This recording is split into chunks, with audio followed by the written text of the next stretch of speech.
Welcome back to Chalk and Slate. मैं अभिषेक हाजिर हूँ आपके सामने एक नए वीडियो के साथ। जैसा कि हम इस चैनल में पहले भी पढ़ चुके हैं कोऑर्डिनेट ज्योमेट्री को, हमने बहुत बढ़िया से कोऑर्डिनेट ज्योमेट्री को जाना था और उसके एक्सरसाइज 21A एंड 21B को सेलिना कॉन्साइज मैथमेटिक्स से पूरा किया भी था।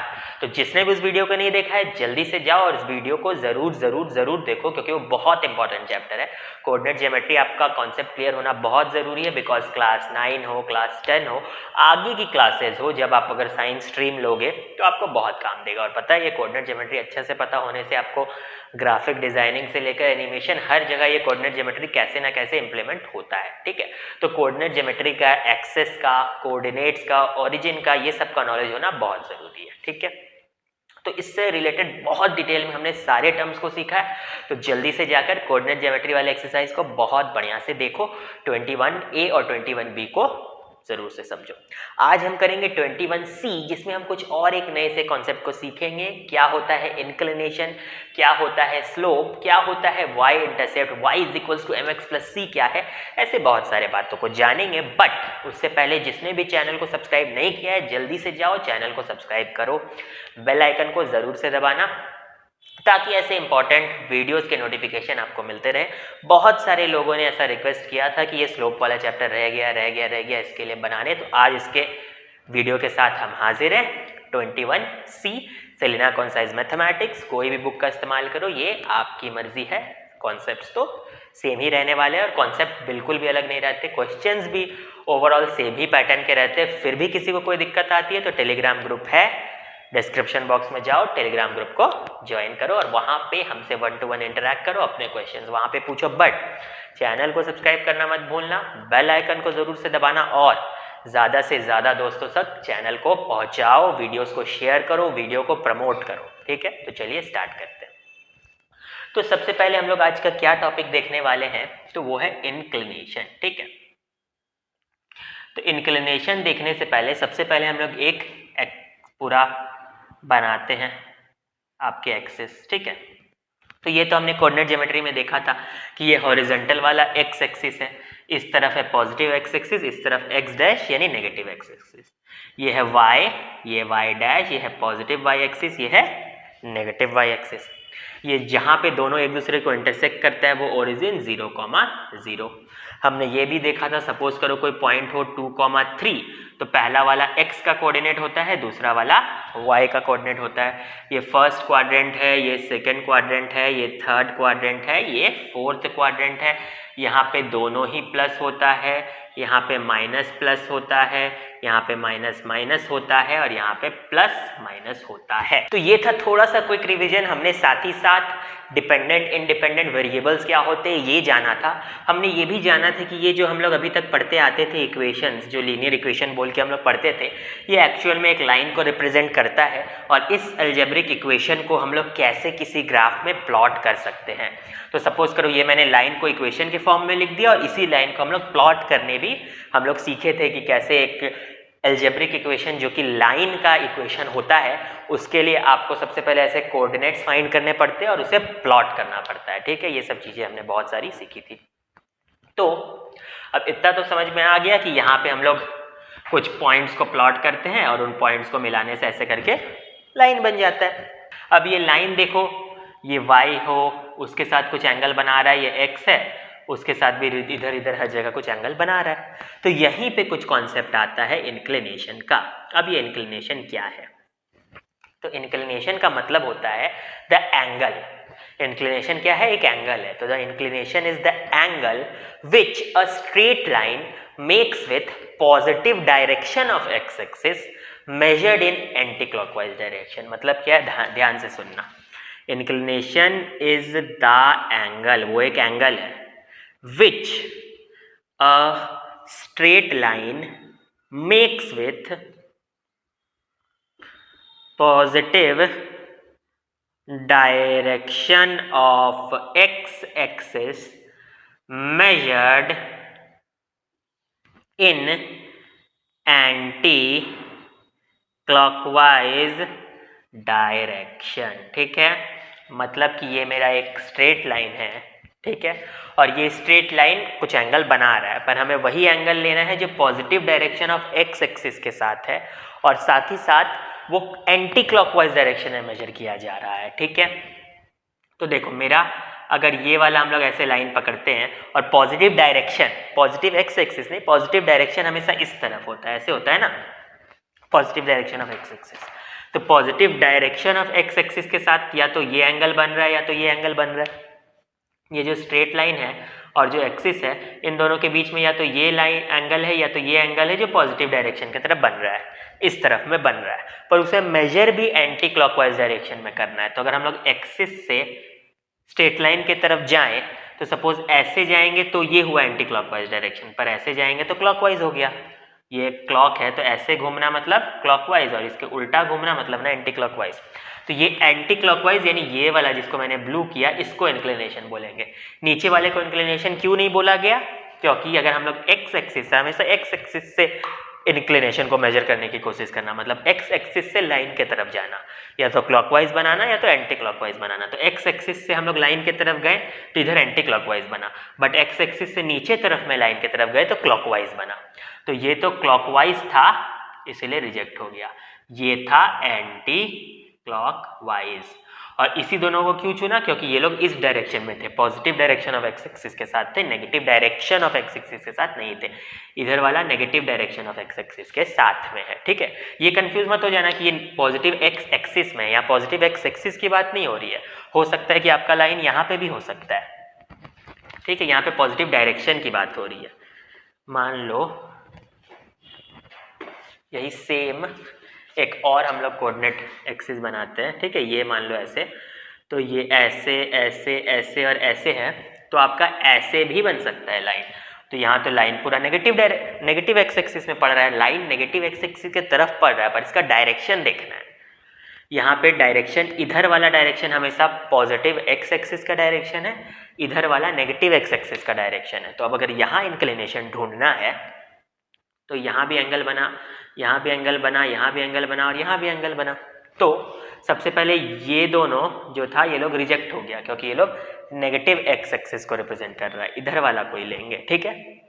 और हम लोग मेजर भी किससे करेंगे? एक्स एक्सिस से करेंगे। तो अब इधर देखो, ये मेरा एक्स एक्सिस है, अब एक्स एक्सिस से हम लोग लाइन की तरफ जा रहे हैं तो ये एंटी क्लॉकवाइज पड़ रहा है, और एक्स एक्सिस से ही लाइन की तरफ जा रहे हैं तो ये वाला क्लॉकवाइज पड़ रहा है।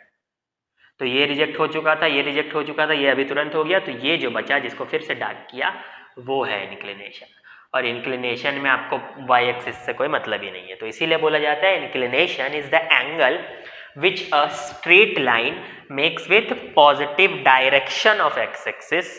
ठीक है, the line may lie in the negative axis और positive X axis, but we have to see that the inclination is the angle which the line makes with positive direction of x axis and also measured in anti clockwise direction। मतलब आपका जो axis है उससे line की तरफ जाना है, वो भी एंटी क्लॉकवाइज में, क्लॉकवाइज में नहीं जाना है। तो that is very simply we can say that is inclination.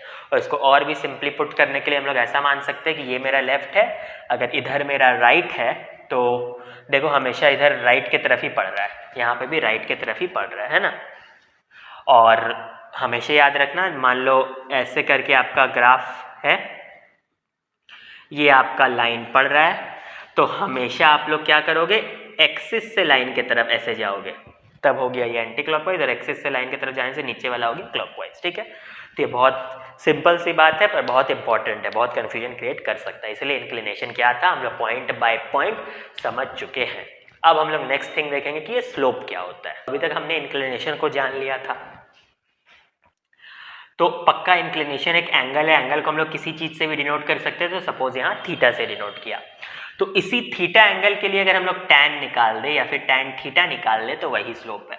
तो अगर हम लोग का inclination is theta, then slope is tan theta. ठीक है, अगर इंक्लिनेशन हम लोग का थीटा है तो स्लोप कितना है? स्लोप टैन थीटा होता है। ठीक है, मतलब उसी पर्टिकुलर एंगल के लिए हम लोग टैन रेशियो निकाल दें तो वही स्लोप है। तो स्लोप भी समझ में आ गया। स्लोप को हम लोग किस चीज से डिनोट करते हैं? तो एक स्पेशल है एम, m वेरिएबल से हम लोग स्लोप को डिनोट करते हैं। नेक्स्ट आता है हम लोग का y इंटरसेप्ट। y इंटरसेप्ट का मतलब होता है, ये सपोज मेरा जो कोऑर्डिनेट एक्सिस पे जो लाइन बनाया था वो जहाँ पे y एक्सिस को कट करता है, जो जिस पॉइंट पर सपोज करो ये 1 था, ये 2 था, ये 3 था, तो 3 पे कट किया तो y इंटरसेप्ट का वैल्यू हो गया 3। हो सकता है ये लाइन नीचे से जाता है, यहाँ पे कट करता और ये -3 होता तो y इंटरसेप्ट का वैल्यू हो जाता -3।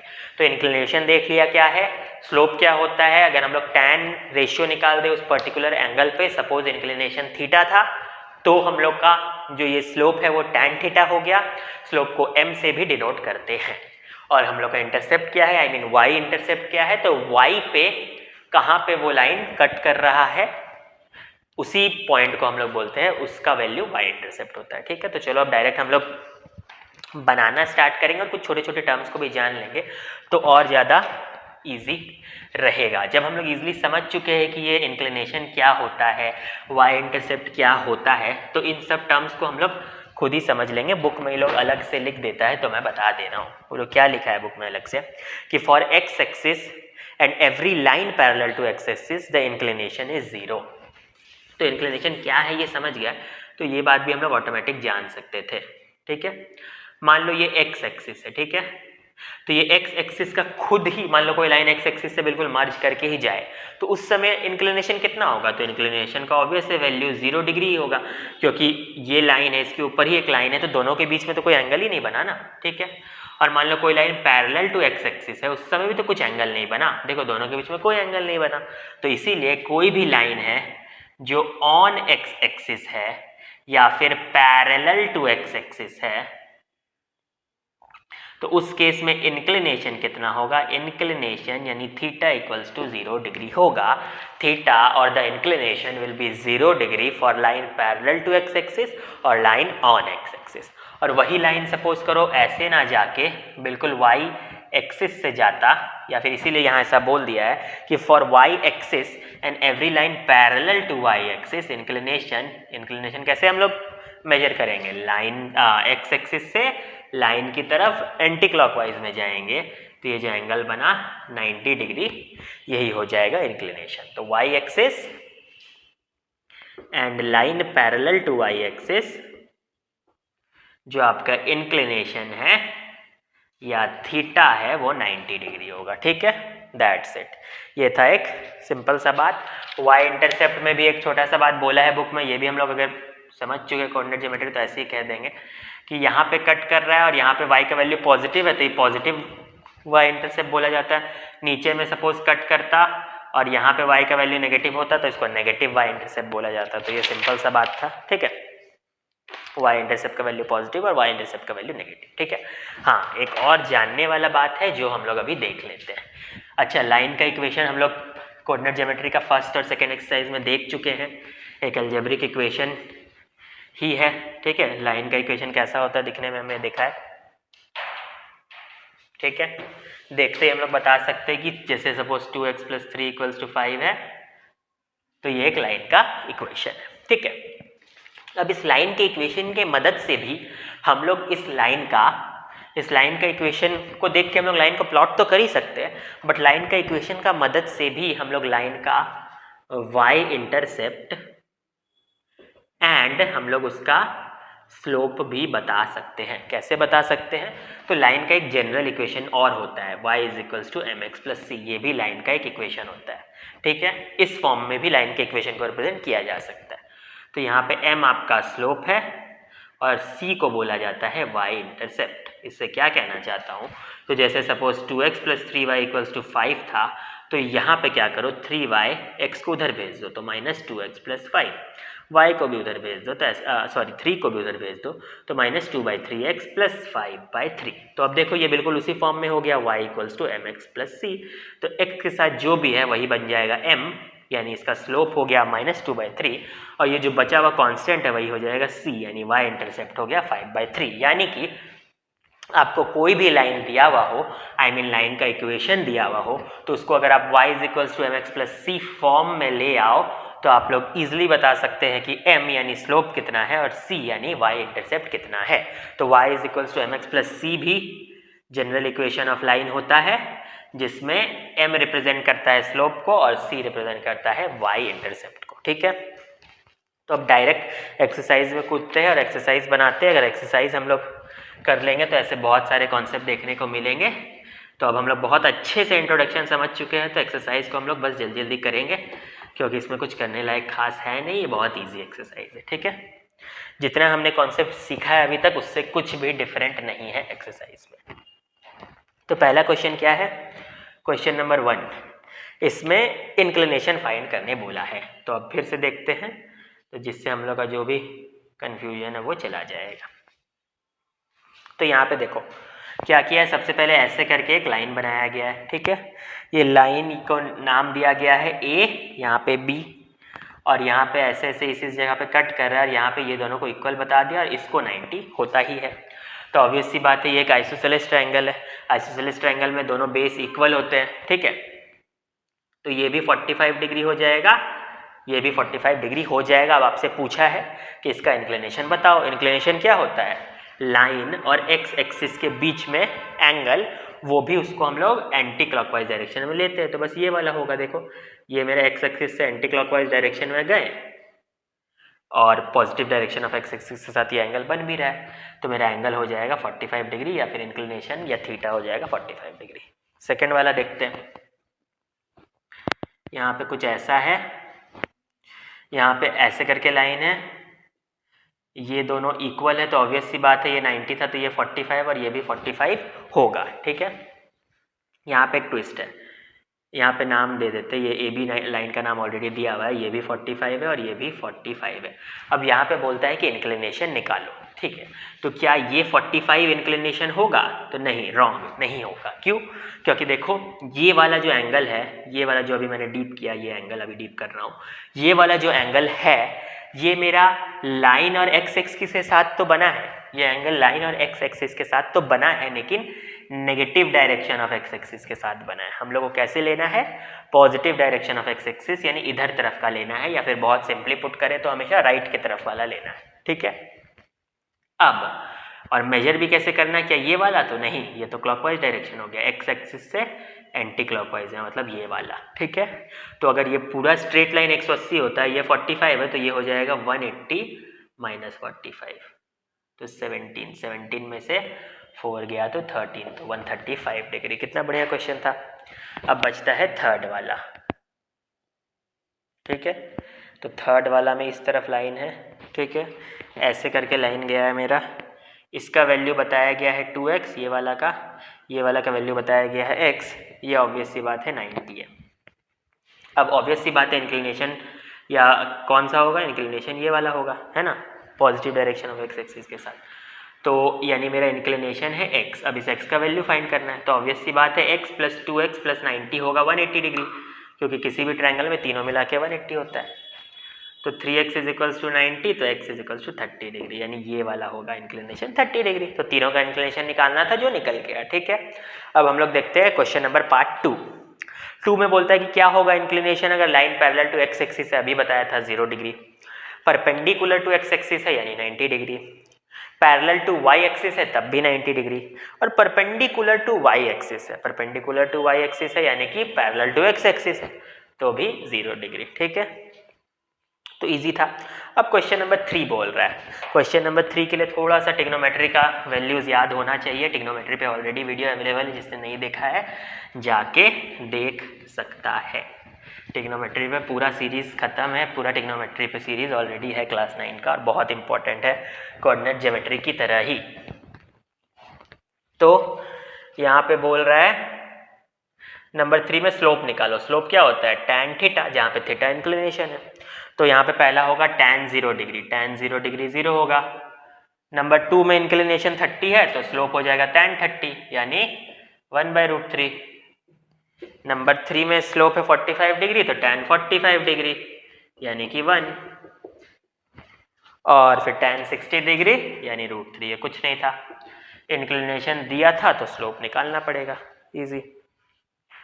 अब यहाँ उल्टा दे दिया, देखो 4 में क्या किया, थोड़ा उल्टा दे दिया, यहाँ पे स्लोप दे दिया, इसका इंक्लिनेशन निकालो। तो स्लोप और इंक्लिनेशन में क्या रिश्ता है, अगर थीटा हम लोग का इंक्लिनेशन है तो tan थीटा होता है स्लोप, यानी कि m से भी डिनोट करते हैं। तो यहाँ पे स्लोप दे दिया है, क्वेश्चन नंबर 1 करते इधर, ठीक है। स्लोप दे दिया है, स्लोप कितना दिया है, 0 दिया है, तो यहाँ लिख दो tan थीटा इक्वल्स टू 0। तो tan कितना 0 होता है, tan 0 0 होता है। ये वैल्यू मुझे कैसे पता, क्योंकि हमें 0 डिग्री, 30 डिग्री, 45 डिग्री, 60 डिग्री और 90 डिग्री का वैल्यूज ऑलरेडी पता है। इसके ऊपर ट्रिग्नोमेट्री पे वीडियो अवेलेबल है, ये आप लोग जाके देख सकते हैं। तो थीटा हो गया 0 डिग्री, ठीक है। और थीटा ही तो इंक्लिनेशन होता है। सिमिलरली यहाँ पे कर रहा हूँ 4 का पार्ट 2, कोई भी एक कर देते हैं 1/√3, 4 का पार्ट 4 कर देते हैं 1/√3। तो m है 1/√3, m का मतलब क्या होता है, tan थीटा।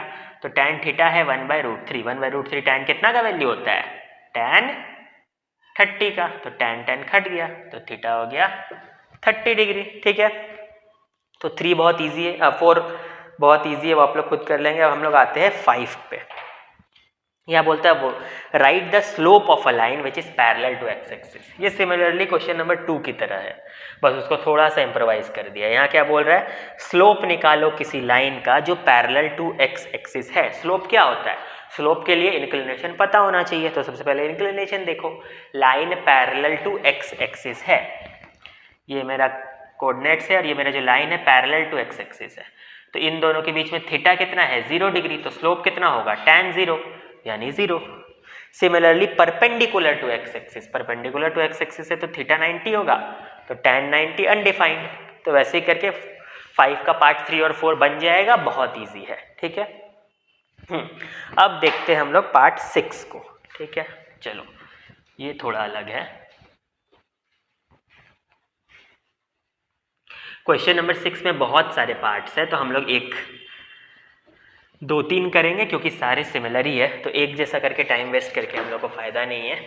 हम लोग करते हैं 6 का पार्ट 1 करते हैं सबसे पहले। यहाँ क्या बोल रहा है, x + 3y + 5 = 0, ऐसे कुछ इक्वेशन जैसा दिया है।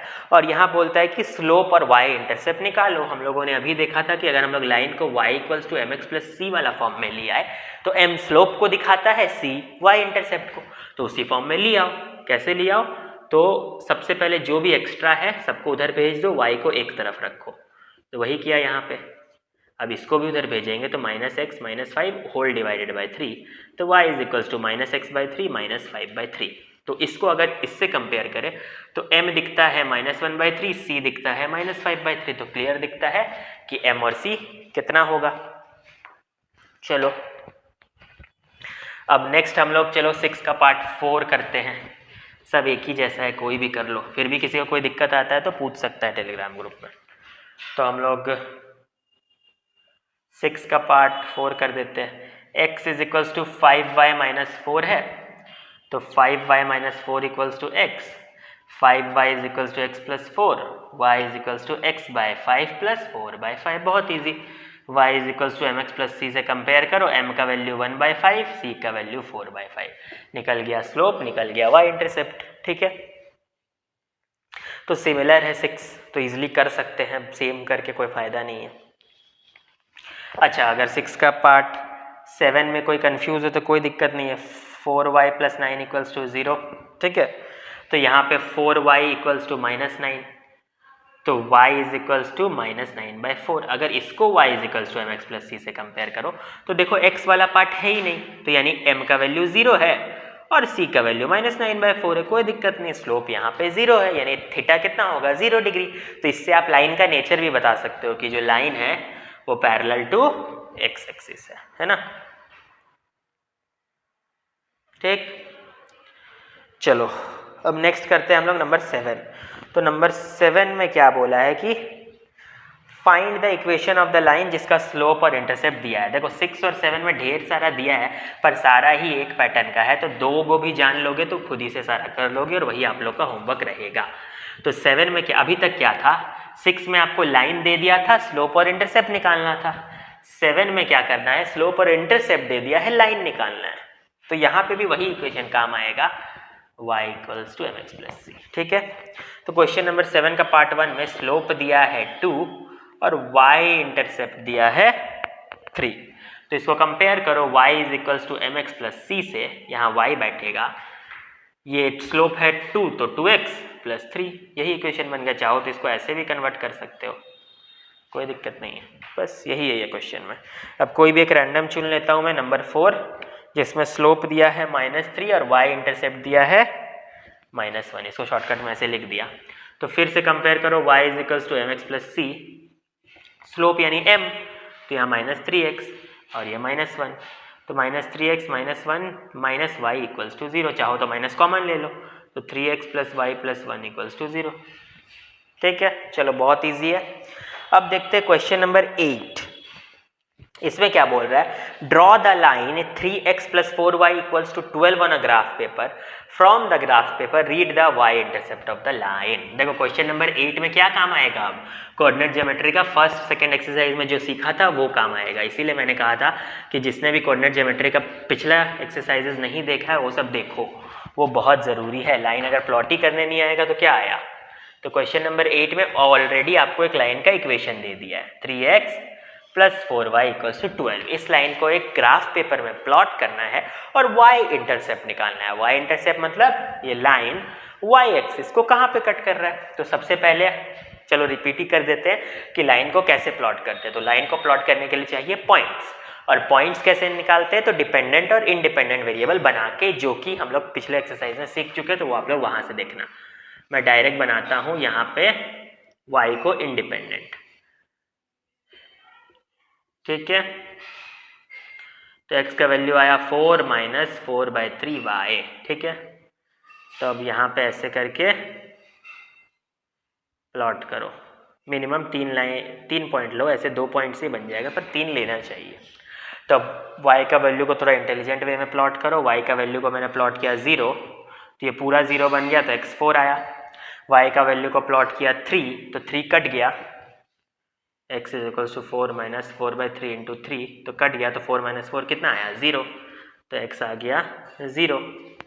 और y का वैल्यू को एक और प्लॉट कर दो, y का वैल्यू को प्लॉट कर दो 6, तो यहाँ कट होके 2 आएगा, तो 4 - 8 कितना होगा, -4, ठीक है। अब इसको बस प्लॉट कर दो। कैसे प्लॉट करो, प्लॉट करने के लिए क्या चाहिए, प्लॉट करने के लिए ग्राफ बनाओ, ऐसे करके ये y और ऐसे करके x, और यहाँ पे हुआ 0, ये हुआ 1 2 3 4 5 6 7, इधर -1 -2 -3 -4 -5, और यहाँ ऊपर में भी 1 2 3 4 5 6, और नीचे में भी -1 -2 -3 -4 -5 -6। जब आप इसे ग्राफ पेपर में बनाओगे, ना कि फ्री हैंड से, ग्राफ पेपर में आपका बिल्कुल मेजरमेंट्स करेक्ट रहेगा हमेशा। तो यहाँ 4,0 पॉइंट को प्लॉट करो। प्लॉटिंग आप लोग पहले सीख चुके हैं, तो मैं यहाँ प्लॉट कर रहा हूँ। नेक्स्ट 0,3, मैं फिर से उतने डिटेल में नहीं जा रहा हूँ, 0,3, और तीसरा है -4,6, तो -4,6 है ना, सॉरी -4,6, तो -4,6 यानी यहाँ पे कहीं आ रहा है। तो ये रहा मेरा लाइन दिख रहा है, ये ऐसे मेरा लाइन बन गया। तो दिख रहा है y को कहाँ पे कट किया, y एक्सिस को कट किया -3 पे, सॉरी 3 पे, तो y इंटरसेप्ट हो जाएगा 3, है ना। वैसे ही क्वेश्चन नंबर 9 भी है, एक इक्वेशन दिया हुआ है जिसको आपको ग्राफ पेपर में प्लॉट करना है और y इंटरसेप्ट निकालना है। तो 8 और 9 बिल्कुल सिमिलर है। 8 को फॉलो किया होगा, अगर आपने 21A और 21B को देखा होगा और समझा होगा तो ईजिली इसे कर लोगे। देखा होगा तो ऑब्वियसली, समझा होगा तो ईजिली इसे समझ जाओगे। फिर भी मैंने इसे पूरे डिटेल में बताया है, तो ऐसे भी आप डायरेक्टली भी इसे देखोगे तो समझ जाओगे। तो 9 को होमवर्क रहेगा। अब हम करते हैं नंबर 10। तो अब करते हैं क्वेश्चन नंबर 10। तो क्वेश्चन नंबर 10 बिल्कुल सिमिलर है, जिसमें क्वेश्चन नंबर 8 की तरह ही है, जिसमें आपको y के इंटरसेप्ट को तो फाइंड करना है, बट साथ ही साथ इंक्लिनेशन भी निकालना है। तो थोड़ा सा ये बात डिफरेंट है। तो चलो नंबर 10 करते हैं। इक्वेशन क्या है, x + y = 5। इक्वेशन को प्लॉट करने के लिए सबसे पहले इंडिपेंडेंट या डिपेंडेंट बनाओ। तो मैं यहाँ y को इंडिपेंडेंट बना रहा हूँ, ठीक है। और जैसे हमने सीखा था, जितना इंटेलिजेंट वे से हम लोग इंडिपेंडेंट वेरिएबल को एज्यूम करेंगे उतना अच्छे से ग्राफ बनेगा, मतलब ईजियर होगा हमारा ग्राफ। तो y को मैंने 5 मान लिया, तो x कितना हो गया 0, y को मैंने 3 मान लिया, तो x कितना हो गया 2, y को मैंने 4 मान लिया, तो x कितना हो गया 1। 3 पॉइंट मिल गया, मिनिमम 2 से भी काम हो जाता है। अब इसे प्लॉट करो। प्लॉट करने के लिए मैक्सिमम तो 5 ही तक गया है, तो इधर 1 2 3 4 5, इधर -1 -2 -3 -4 -5, इधर 1 2 3 4 5 और इधर -1 -2 -3 -4 और -5। तो क्या है 0,5, तो 0,5 है आपका ये। नेक्स्ट है 2,3, तो 2,3 है आपका यहाँ पे, और नेक्स्ट है 1,4, तो 1,4 है आपका समथिंग यहाँ पे। तो लाइन आपको दिख रहा है, कुछ ऐसे करके जाएगा, है ना। तो y इंटरसेप्ट तो आपका निकल गया 5। अब आपको इंक्लिनेशन निकालना है, तो इंक्लिनेशन ये रहा जिसको आप अपने प्रोटेक्टर से मेजर कर सकते हो, तो आपको इंक्लिनेशन भी पता चल जाएगा। That's it. तो यहाँ पे ख़त्म होता है हमारा ये वाला एक्सरसाइज भी, 26C भी। तो होप सो आपको सब कुछ समझ में आया होगा। जिसने भी पूरे वीडियो को नहीं देखा, पूरा वीडियो देखो, नहीं तो कुछ समझ में नहीं आएगा। कोई भी वीडियो, आप कोई भी बुक फॉलो करते हो, इस वीडियो को देख सकते हो, क्योंकि कॉन्सेप्ट तो बहुत मेन है, कॉन्सेप्ट बिल्डिंग ब्लॉक ही कॉन्सेप्ट है, उसे समझोगे तो कोई भी बुक का क्वेश्चन हो कर दोगे। तो दैट्स इट। चैनल को ज़्यादा से ज़्यादा प्रमोट करो, ज़्यादा से ज़्यादा लोगों तक पहुँचाओ। Thank you and have a nice day.